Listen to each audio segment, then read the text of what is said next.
শুভেন্দু অধিকারী বলছেন যে ভুয়ো ভোটারে যারা মানে মুসলমান থাকবে তাদের তাড়ানো হবে, কিন্তু হিন্দুদের ঠেকাটা আমি নেব।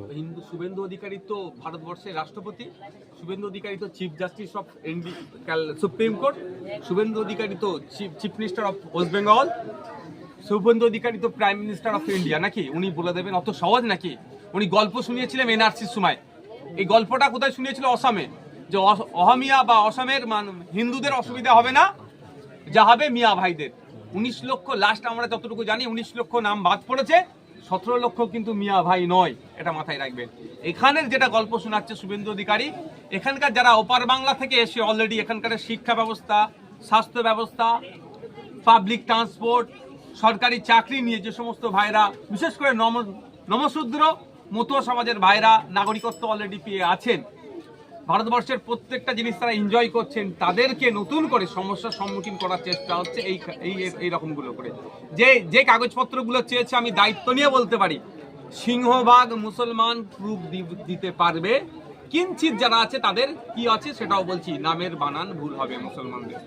আমি মুসলিম সম্প্রদায়ের কাছে বলবো, অমুসলিম সম্প্রদায়ের কাছে বলবো যে এসআইআর নিয়ে অহেতুক প্যানিক সৃষ্টি করার চেষ্টা করছে বিজেপি। এটা বোঝানোর চেষ্টা করছে এটা করে মুসলমানদের ভোটাধিকার কেড়ে নেবো, মুসলমানদের দেশ থেকে তাড়িয়ে দেবো, এই বলে ভোট নেওয়ার চেষ্টা করছে। আর তৃণমূল বোঝানোর চেষ্টা করছে যে মুসলমানদের ভোট আমি থাকলে মুসলমানদের ভোট বাঁচবে, নাহলে তারা দেশ থেকে তাড়িয়ে দেবে। এটা মাথা থেকে সরিয়ে দিন। 2002 সালে এই ধরনের এসআইআর টাইপ হয়েছিল, সেই সময় পশ্চিমবাংলা থেকে প্রায় 28 লক্ষ ভোটারের নাম বাদ পড়েছিল। তো আমাদের লক্ষ্য রাখতে হবে, অবৈধ ভোটারকে যেমন বাদ দেব, সাথে সাথে বৈধ ভোটার না একটা বাদ যায়। আমরা বৈধ ভোটারের হয়ে সওয়াল করব, অবৈধ ভোটার যাতে বাদ যায় তার পূর্ণ সহযোগিতা আমরা সকলে করব। ইলেকশন কমিশন অফ ইন্ডিয়া যদি বিরোধী দলের সহযোগিতা নেয়, ইন্ডিয়ান সেকুলার ফ্রন্ট সব থেকে আগিয়ে এসে অবৈধ ভোটারদেরকে বাতিল করার জন্য সর্বোচ্চ সহযোগিতা করবে। তবে হ্যাঁ, যদি কোনো বুথে কোনো বৈধ ভোটারকে বাতিল করার চেষ্টা করে, তাহলে ইন্ডিয়ান সেকুলার ফ্রন্ট প্রথম সাইডে থাকবে, এই প্রতিবাদ করবে। কোনো বৈধ ভোটারকে অবৈধ ঘোষণা করা যাবে না। লাস্ট প্রশ্ন, আপনি চাল পেয়ে দিলীপ ঘোষ বারবার বলছে যে এবারে 2026-এ হয়তো উপমুখ্যমন্ত্রী মুসলিম সমাজ থেকেই হবে, তাহলে সেটা কি নওশাদ সিদ্দিকী হবে এরকম সম্ভাবনা? আমার উপমুখ্যমন্ত্রী মন্ত্রিত্ব নেওয়ার কোনো ইচ্ছা নেই। যদি আমার সবুজ গাড়ি নিয়ে চড়ার ইচ্ছা থাকতো, লাইট নিয়ে চড়ার ইচ্ছা থাকতো, তাহলে এতক্ষণ আমি তৃণমূলের নাম লিখিয়ে দিতাম। আর যে এখানে আপনারা সাধারণ মানুষ আমাকে ভিড় করে দাঁড়িয়েছে, এর পরিবর্তে হয়তো তৃণমূলের কিছু লোক আমার সাথে থাকতো, কিন্তু আমি ওটা চাইনি। আমি চাই সমাজ ব্যবস্থা পরিবর্তন করতে। আমি উপমুখ্যমন্ত্রী, আমি মুখ্যমন্ত্রী হয়ে লাভটা কি হবে? একটা সুন্দরবনের মানুষকে কলকাতায় ট্রিটমেন্ট করতে যেতে হচ্ছে, নাহলে প্রাইভেটে যেতে হচ্ছে। ঝাড়গ্রামের মানুষকে কলকাতায় ওষুধ ট্রিটমেন্টের জন্য আসতে হচ্ছে। কুচবিহারের মানুষকে কলকাতায় ট্রিটমেন্ট করতে আসতে হচ্ছে। আর আমি উপমুখ্যমন্ত্রী হব, আমি মন্ত্রী হবো, লাভ কি হবে? এই মন্ত্রিত্ব আমার দরকার নেই, সাধারণ মানুষ হয়ে থাকবো। আমাদের লড়াই হচ্ছে শিক্ষা, স্বাস্থ্য, পাবলিক ট্রান্সপোর্ট, মানুষের মাথাপিছু গড় ইনকাম, কৃষকদের মাথাপিছু গড় ইনকাম, শ্রমিকদের ন্যূনতম মজুরি 18,000, এইগুলো এস্টাবলিশ হোক, তাহলেই আমরা সার্থক হব। লাস্ট কোশ্চেন, 2021 সালের পর থেকে আজ পর্যন্ত যেভাবে আমরা আইএসএফ এর সাড়া দেখছি এবং যেভাবে তৃণমূলের একেবারে সমর্থক করে আইএসএফ এ যোগদান করেছে, সেই ক্ষেত্রে 2026-এ নওশাদের মতো আরো প্রতিবাদী আমরা তো চাইবছি, আর চাইবে পাবলিক, যে ডবল ডিজিট আইএসএফ কে পৌঁছাতে হবে। অনেক গল্প হয়েছে 2021-এ বিজেপি চলে আসবে বলে অনেক ভয় দেখিয়েছিল। 2021, 2025 বাংলার মানুষ বুঝতে পারছে যে বিজেপিকে কে বাংলায় জীবিত রেখেছে রাজনৈতিকভাবে, তৃণমূল কংগ্রেস। সুতরাং 2026-এ এই তৃণমূল আর বিজেপির বিরুদ্ধে লড়াই করবে বাংলার মানুষ। আইএসএফ কে ডবল ডিজিটে পৌঁছাতে বাংলার মানুষ। আইএসএফ পার্টির কর্ণধার আব্বাস সিদ্দিক 2021-এ উনি ফ্রন্টে এসে লড়েছিল, ওনাকে আমরা প্রশ্ন করেছি 26-এ আপনাকে দেখা যাবে, উনি উত্তর দিয়েছে যে নওশাদ সিদ্দিক কিংবা রাজ্য নেতৃত্ব বললে উনি 26-এ লড়াই করবে। আপনারা কি আব্বাস সিদ্দিকের? দেখুন, একটা কথা বলি, উনি হচ্ছে আমাদের পার্টির সুপ্রিমো, আমাদের পার্টির প্রতিষ্ঠাতা, আমাদের পৃষ্ঠপোষক। আমি এটা যদি উদাহরণ বলি, পরমাণু বোমা আমি মনে করি মারার জন্য তৈরি হয়নি, ভয় দেখানোর জন্য। তো আমাদের উনি পরমাণু বোমা, যেখানে না পাবে সে ধ্বংস হয়ে যাবে, সময় তাকে আছে। তো আমরা যখন পারফর্ম করছি, বুঝে নিতে পারছি, তাহলে আমার হাই প্রোফাইলকে তখন আমি রিজার্ভে রাখি না।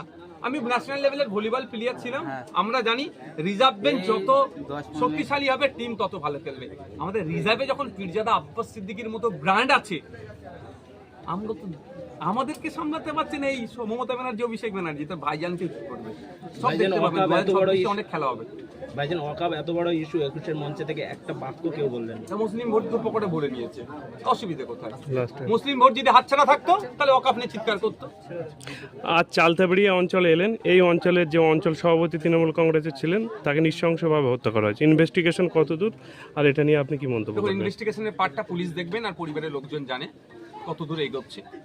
তবে আমি একটা কথা বলি, আমি আব্দুর রাজ্জাক খাঁকে তৃণমূলের নেতার থেকেও আমি মনে করি তিনি একজন ভাঙড়ের ভোটার, এটা আমার কাছে বড় পরিচয়।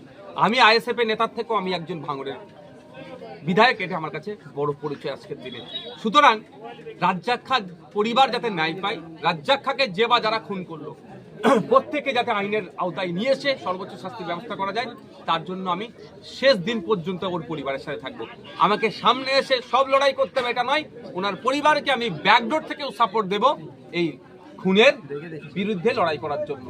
আমার ভাঙড়ের সাধারণ মানুষ খুন হলেও যতটা আমি চিন্তিত, আক্রমণ হলে যতটা চিন্তিত, তৃণমূলের লোক যদি আক্রান্ত হয় আমি অতটাই চিন্তিত হব, আইএসএফ এর লোক আক্রান্ত হলে অতটাই চিন্তিত হব। কারণ আমি একজন বিধায়ক, আমার কাছে প্রত্যেকটা ভোটারের মান সম্মান সমান।